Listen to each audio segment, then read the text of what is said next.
Hello मेरे प्यारे बच्चों, आप लोग कैसे हैं? मैं विद्यार्थी जी, आई होप, मैं आशा करता हूँ कि आप लोग अच्छे होंगे, जहाँ पे हैं खुशहाल होंगे और अपनी तैयारी को बेहतर से बेहतर कर रहे होंगे मेरे प्यारे बच्चों। तो आज के इस सेशन में हम लोग कुछ विशेष टॉपिक पर बात करेंगे प्यारे बच्चों। जैसा कि आप लोग देख चुके होंगे प्यारे बच्चों कि 10th के बाद आखिर क्या करना चाहिए, कौन सा स्ट्रीम हम लोग को लेना चाहिए प्यारे बच्चों। तो इस मुद्दा पर मैं अपनी राय आप लोग के सामने में रखने का प्रयास करूँगा प्यारे बच्चों, आपके पॉइंट ऑफ व्यू से। ठीक है प्यारे विद्यार्थी जी, तो आप लोग ध्यानपूर्वक थोड़ा सा इस सेशन को आप लोग वॉच कीजिए और फुल वीडियो वॉच कीजिए, ताकि आपको फाइनली पूरी तरह से ये चीज़ें क्लियर हो जाए कि हम लोग को क्या आगे क्या करना चाहिए। दो चीज़ें यहाँ मैं आप लोगों को बताने का प्रयास करूँगा प्यारे बच्चों कि 10th एग्ज़ाम जो होता है, मैट्रिक का जो एग्ज़ाम होता है, माध्यमिक का जो एग्ज़ाम होता है, उसका क्या रोल होता है हमारे आगे जीवन में, क्या उसका महत्व है भविष्य को तय करने में। साथ ही साथ हम लोग ये भी जानेंगे कि 10th के बाद हम लोग को क्या स्ट्रीम लेना सही होगा, क्या लेकर के आगे आप ग्रो कर सकते हैं और किस विद्यार्थी को क्या लेना चाहिए। ओके मेरे प्यारे विद्यार्थी जी, तो आज का टॉपिक हम लोग का यही है। तो चलिए इस टॉपिक को हम लोग बेहतर से समझने का प्रयास करते हैं मेरे प्यारे बच्चों, और आप लोगों से निवेदन करते हैं कि जो भी विद्यार्थी नए हमारे चैनल पर जुड़े हैं, आप लोग चैनल को सब्सक्राइब करके बेल आइकन प्रेस कर लीजिए। ठीक है, ताकि इस तरह के आपके जो है स्टडी के साथ साथ कुछ इंपॉर्टेंट टॉपिक पर भी हम लोग विशेष तौर पर बात करेंगे जो आपके हित में रहेगा प्यारे बच्चों। ठीक है, और जल्दी से जल्दी सेशन को शेयर कर दीजिए अपने दोस्तों, अपने मित्रों के साथ, फेसबुक पर, इंस्टाग्राम पर, व्हाट्सएप पर, जहाँ कर सकते हैं अपने ग्रुप में शेयर कर दीजिए, ताकि हमारे इस सेशन के साथ जुड़ करके वो भी इस डाउट को क्लियर कर सके 10th के बाद हम लोग को क्या लेना चाहिए प्यारे बच्चों। तो चलिए हम लोग का सेशन स्टार्ट करते हैं और चीज़ों को समझते हैं बहुत ही बेहतर तरीका से प्यारे बच्चों। तो यहाँ बात होती है कि 10th तो हम लोग दे चुके सर, तो 10th जो दे चुके हो तो ठीक है प्यारे बच्चों। 10th जो देने वाले हैं उनके लिए मैं कहना चाहूँगा, मैं तो दे चुके वो भी एहसास कर सकते प्यारे बच्चों कि 10th क्या महज एक एग्ज़ाम है। 10th का ये एग्ज़ाम, मैट्रिक का एग्ज़ाम या माध्यमिक का एग्ज़ाम क्या एक सिंपल एग्ज़ाम हम लोग उसको समझ सकते हैं कि जस्ट हम लोगों ने गया एग्ज़ाम दिया, पास के एक सर्टिफिकेट मिला, बस वहाँ तक ही मेरा इन जाता है। या 10th का हमारे भविष्य में बहुत ही ज़्यादा महत्व है, इस चीज़ को हम लोग बारीकी से समझते हैं प्यारे बच्चों। देखिए विद्यार्थियों के मन में ये बातें रहती हैं, जब 1 से गार्जियन, जब 1 से 10 तक, 9 तक हम लोग समझ सकते हैं। फिलहाल 9 तक जब बच्चे पढ़ते हैं तो गार्जियन के साथ साथ विद्यार्थियों के मन में चलती रहती है कि चलिए हम लोग 9 तक अपने चलिए कम बेसी जैसा भी मार्क्स आते रहा, जैसा परफॉर्मेंस होते रहा, ऊँच नीच जैसा भी करते चला गया, विद्यार्थी सर्टिफिकेट मिलते चला गया। ठीक है, लेकिन जब माध्यमिक आती है तो सभी गार्जियन के साथ साथ विद्यार्थियों के मन में ये भय हो जाता है कि आखिर माध्यमिक का एग्जाम अगर अच्छा नहीं हुआ तो क्या होगा। तो क्यों होता है उसके पीछे भी कुछ करना, उस पीछे जो लॉजिक है उसको हम लोग समझते प्यारे बच्चों, क्योंकि मैं भी उस दौर से गुजर चुका हूँ आप लोग के जैसे मैं प्यारे विद्यार्थी जी। तो मैं ये आप लोग को स्पष्ट करना चाहता हूँ प्यारे बच्चों कि 10th मैट्रिक या माध्यमिक एग्जाम एक ऐसा एग्जाम है जिससे आपका पूरा भविष्य तय होता है प्यारे विद्यार्थी जी। आप लोग इस बात को ध्यान में गांठ बांध लीजिए। ठीक है, ये जस्ट ऐसा नहीं है कि जस्ट एग्जाम दे सर्टिफिकेट आपको मिला और लेकर के दुकान दुकान घूमने, वैसा बात नहीं है प्यारे बच्चों। तो 10th एक ऐसा एग्जाम है, माध्यमिक एक ऐसा एग्जाम, मैट्रिक एक ऐसा एग्जाम प्यारे बच्चों जिससे आपकी भविष्य की नींव डाली जाती है प्यारे प्यारे बच्चों। अगर नींव ही अगर खराब हो जाएगी, नींव ही कमजोर पड़ जाएगी प्यारे बच्चों, तो आगे भविष्य आपकी सफल नहीं बन पाएगी प्यारे विद्यार्थी जी। तो जिनको भी ये डाउट है कि 10th में ऐसे एग्जाम है जिसको देख करके हम लोग पास हो जाएंगे तो सब चीज़ें बेहतर हो जाएगा, नहीं विद्यार्थी जी। 10th को पास तो करना है, लेकिन इतना बेहतर से बेहतर परफॉर्मेंस देना है, सब चीज़ें, हर सब्जेक्ट को, हर चैप्टर को, हर एक्सरसाइज को बेहतर बारीकी से समझते हुए कि आपका भविष्य जो है आगे उज्जवल हो सके प्यारे बच्चों।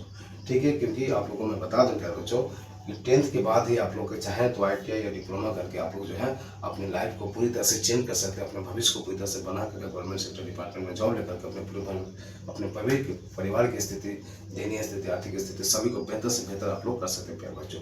तो सभी चीज़ों को हम लोग बारी बारी से डिस्कस करते हैं और चीज़ों को समझते हैं प्यारे बच्चों। ठीक है, आगे हम लोग समझते हैं कि 10th के बाद आखिर हम लोग को लेना क्या चाहिए। ठीक है, उसके बाद हम लोग बात करेंगे ओवरऑल क्या होता है और 10th के बाद क्या क्या क्या क्या कोर्स है कि शॉर्ट टाइम पीरियड में ही हम लोग करके अपने लाइफ को पूरी तरह से बेहतर बना सकते हैं प्यारे बच्चों। तो फर्स्ट ऑफ ऑल, जैसा कि हम लोग 10th के महत्व को हम लोगों ने समझा, अब 10th के बाद हम लोग को कौन सा स्ट्रीम लेना चाहिए इस पर हम लोग बात करते हैं प्यारे बच्चों। तो 10th के बाद हम लोग देखते हैं कि सभी समाज, आसपास के लोग, जब भी आप 10th का एग्जाम देने की बात आती है, जब मैट्रिक एग्जाम सामने आती है, तो सभी का आपका ध्यान जो दिखेगा आपके घर परिवार में, आपके छोटे भाई बहन या आसपास के लोग का आपका ध्यान आपके ऊपर आता है प्यारे बच्चों। क्या क्या बच्चों का 10th का एग्जाम है, देखिए क्या करेगा, कैसा करेगा, नहीं करेगा। क्यों होता है प्यारे बच्चों? क्योंकि वो भी कहीं ना कहीं उस दौर से गुजर चुके हैं, उनको भी एहसास कि इसका क्या महत्व होता है। ठीक है प्यारे बच्चों, तो इसलिए उन सभी का आपके ऊपर नजर आती है।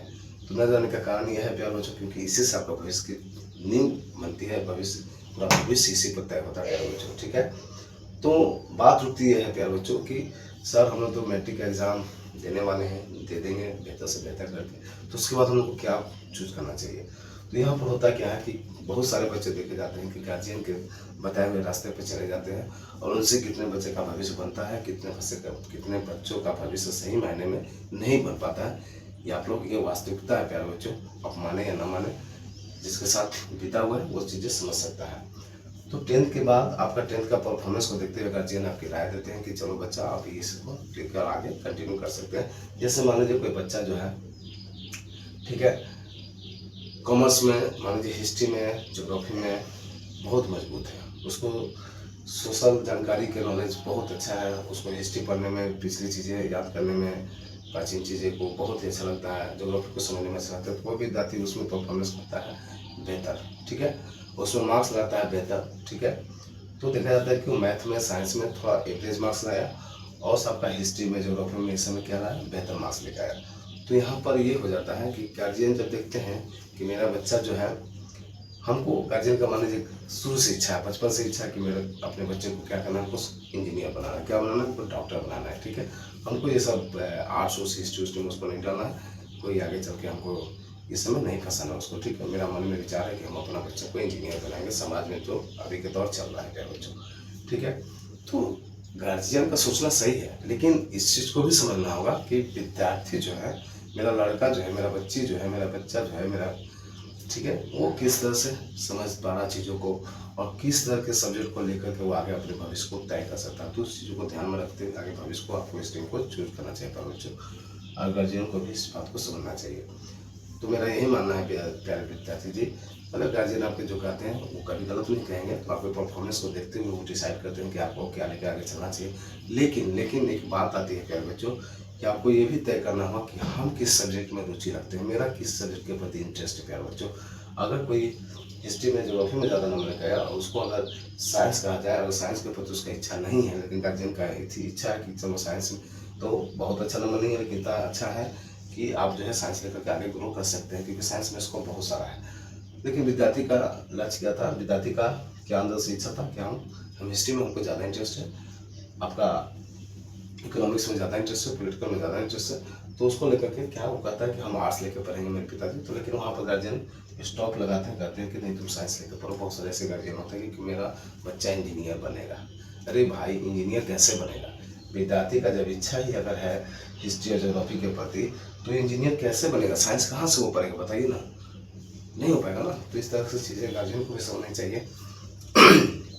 तो मेरा यहाँ पर कहने का ओवरऑल मकसद ये है मेरे प्यारे बच्चों कि आप लोग को फाइनल डिसाइड करना है कि हमको क्या लेकर के आगे बढ़ना चाहिए, क्योंकि मैंने बताया आप लोगों को कि यहाँ से ही आपकी नींव डलाती है प्यारे विद्यार्थी जी। ठीक है, तो अगर चलिए हम लोग हर स्ट्रीम को बारी बारी से समझते हैं, जो भी विद्यार्थी जो स्ट्रीम को चूज करते हैं अपने अनुसार। ठीक है, तो अगर साइंस लेते हैं तो साइंस लेकर के आप लोग किस फील्ड में जा सकते हैं। देखिए, साइंस लेते हैं तो जनरली देखा जाता है कि वो इंजीनियर बनने के लिए क्या करते हैं, इंजीनियर बनने के लिए चाहते हैं, इंजीनियर बनना चाहते हैं या फिर डॉक्टर बनना चाहते हैं, या फिर डॉक्टर बनने की इच्छा रखते हैं, तभी वो लोग साइंस लेते हैं। साइंस में भी आता है मैथ, फिजिक्स, केमिस्ट्री, बायो आता है। अगर आप मैथ, फिजिक्स, केमिस्ट्री कुछ भी अगर लेते हैं तो आप इंजीनियर बन सकते हैं, और बायोलॉजी लेते हैं तो आप डॉक्टर। तो इंजीनियर बनने के लिए आप लोग पहले जो होता था आईआईटी का एग्जाम होता था, लेकिन अब आईआईटी नहीं होता है, अब जेईई मेंस होता है, जेईई एडवांस होता है। ठीक है, और स्टेट लेवल का एंट्रेंस इंजीनियरिंग का एग्जाम होता है, उसके अनुसार आप लोग इंजीनियरिंग कर सकते हैं। 4 साल का कोर्स होता है बीटेक। ठीक है, तो साइंस लेने के बाद 2 साल का आपका 10th के बाद 2 साल आपका साइंस लिए।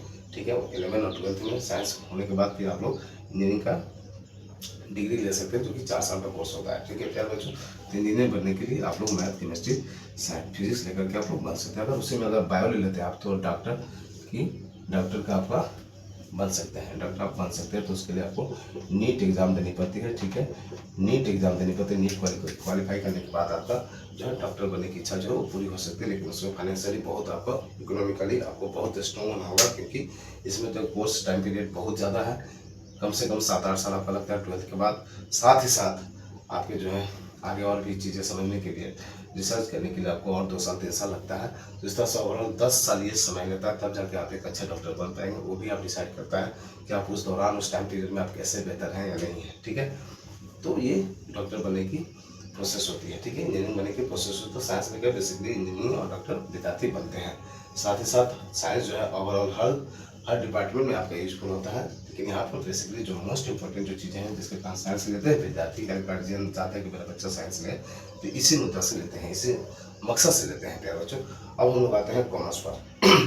तो कॉमर्स का मतलब होता है, कॉमर्स में क्या होता है, चार्टर्ड अकाउंट, ठीक है। सीए जिसको बोलते हैं, सीए जिसको बोलते हैं, जिसको हम लोग शुद्ध भाषा में बोलते हैं, बिहारी लैंग्वेज में बोलेंगे, किसी भी बड़ा रेप्यूटेड कंपनी का दामाद बनना। जी हाँ यार बच्चों, दामाद बनना बोल सकते हैं। दामाद means CA chartered account. Chartered account वो होता है जो पूरा फाइनेंशियली जो चीज़ें होती है, जो पैसे से रिलेटेड, मनी से रिलेटेड, जितने भी प्लांट के जितने भी चीज़ें होती हैं वो सभी को अरेंजमेंट मैनेज सब ये करता है, सीए चार्टर्ड अकाउंट करता है, ठीक है प्यारे बच्चों। ठीक है, तो कॉमर्स लेके बेसिकली सीए बनने की इच्छा विद्यार्थी के मन में होती है, या गार्जियन चाहते हैं कि मेरा बच्चा जो है कॉमर्स लेकर के चार्टर्ड अकाउंट बनेगा, ठीक है। अब आते हैं आर्ट्स पर। तो आर्ट्स तो मन में भ्रम चलता है विद्यार्थियों को कि विद्यार्थियों से ज़्यादा गार्जियन को कि आर्ट्स लेकर क्या ही करेगा।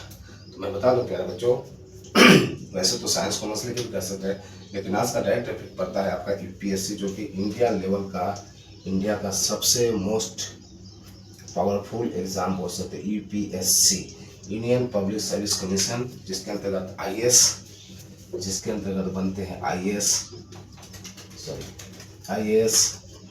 आईपीएस और भी बहुत सारे डिपार्टमेंट हैं जिसमें इसके थ्रू आप लोग जा सकते हैं और बन सकते हैं प्यारे बच्चों। तो आर्ट्स एक ऐसा एक स्ट्रीम है, एक ब्रांच है जिसको लेकर के आप यूपीएससी की तैयारी करने में आपकी बहुत ही सहजता मिलेगी, बहुत ही आसानी से आप लोग चीज़ों को समझ पाएंगे, कोरिलेट कर पाएंगे। आगे चीज़ें किताबें जब पढ़िएगा तो आप लोग कोरिलेट कर पाएगा और बेहतर से बेहतर परफॉर्मेंस इसमें दे करके आप आईएएस आईपीएस बन सकते हैं प्यारे बच्चों।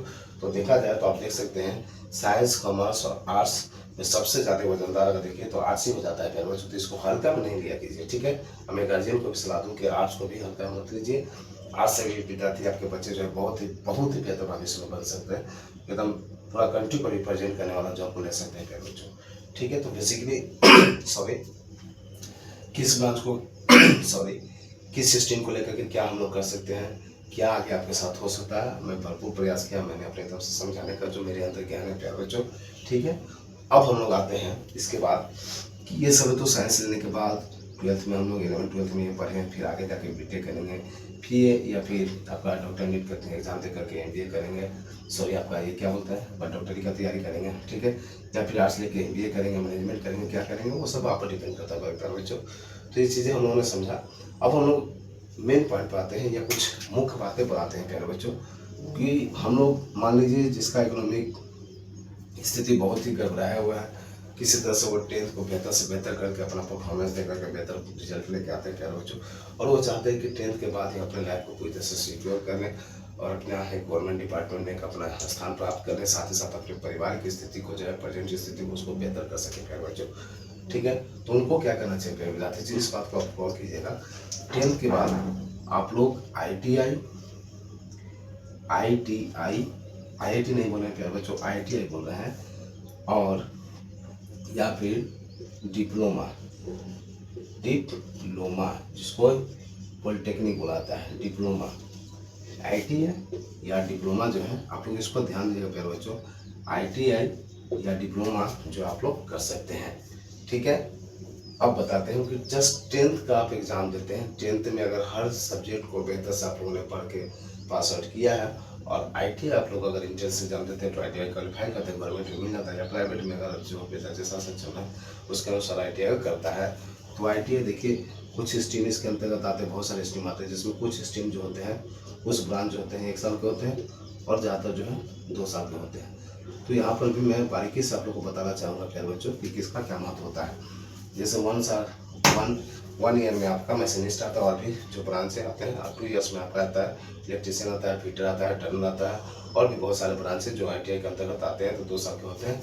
ये जो 1 ईयर का अगर आप कोर्स करते हैं 10th के बाद, तो इसके थ्रू किसी वैकेंसी में आप लोग एलिजिबल होइएगा। हर सेक्टर में आप एलिजिबल नहीं हो पाएगा, गवर्नमेंट हो या प्राइवेट हो, लेकिन जब 2 साल का करते हैं बच्चों तो आप सभी सेक्टर में मैक्सिमम आप एलिजिबल हो जाते हैं। खासकर आईटीआई कहा जाता है, आईटीआई जो है रेलवे के लिए ब्रह्मास्त्र है। ओके प्यारे बच्चों, रेलवे एग्जाम के लिए ब्रह्मास्त्र है, क्योंकि आईटीआई करके आप रेलवे में ड्राइवर टेक्नीशियन आराम से बन सकते हो और आगे आपका डिग्री होने से और भी आगे बढ़ सकते हैं प्यारे बच्चों। तो ये जो है 10th के बाद जस्ट अगर आप ITI करते हैं तो आप रेलवे का दामाद, रेलवे का स्टाफ बन करके आपके जीवन को अपना सफल बना सकते हैं प्यारे बच्चों। ठीक है, अगर हम लोग डिप्लोमा की बात करते हैं तो डिप्लोमा जो है आपका 3 साल का होता है और इससे आपको मिलता है जूनियर इंजीनियर का, जूनियर JR है ना, चलिए जूनियर ही लिख देते हैं, जूनियर इंजीनियर। क्या कराते हैं आप लोग? जूनियर इंजीनियर बनते हैं। ठीक है प्यारे बच्चों, तो डिप्लोमा 3 साल का कोर्स होता है जिसमें आप काम mechanical, electrical, civil, computer science, IT और भी बहुत सारे ब्रांचेस होते हैं, इलेक्ट्रॉनिक्स होता है और भी बहुत सारे माइनिंग होता है, आपका क्या होते हैं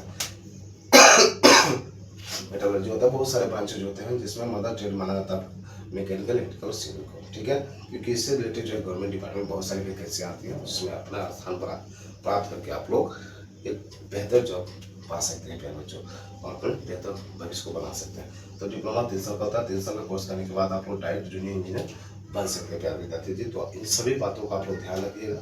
ठीक है, तो 10th के बाद अगर आपके फाइनेंशियली स्ट्रॉन्ग नहीं है तो आप ITI सिंपल 40 से 50 हज़ार में आपका ITI हो जाएगा, गवर्नमेंट खुलेगा तो ना के बराबर पैसा लगेगा। डिप्लोमा का भी वही कैसे 1.5 से 2 लाख में आपको प्राइवेट में हो जाएगा और नहीं मिला तो आप गवर्नमेंट अगर मिल गया, अगर गवर्नमेंट नहीं मिला तो 1.5 से 2 लाख लगेगा ज़्यादा से ज़्यादा, और गवर्नमेंट मिल गया तब तो आपका बहुत ही कम पैसे में अपना डिप्लोमा कोर्स हो जाएगा। डिप्लोमा के बाद आप लोग बहुत सारे गवर्नमेंट जॉब की तैयारी आप लोग गवर्नमेंट सेक्टर में आप लोग एप्लीकेबल हो पाएगा और देख करके आप लोग junior engineer, direct junior engineer बन सकते हैं प्यारे बच्चों।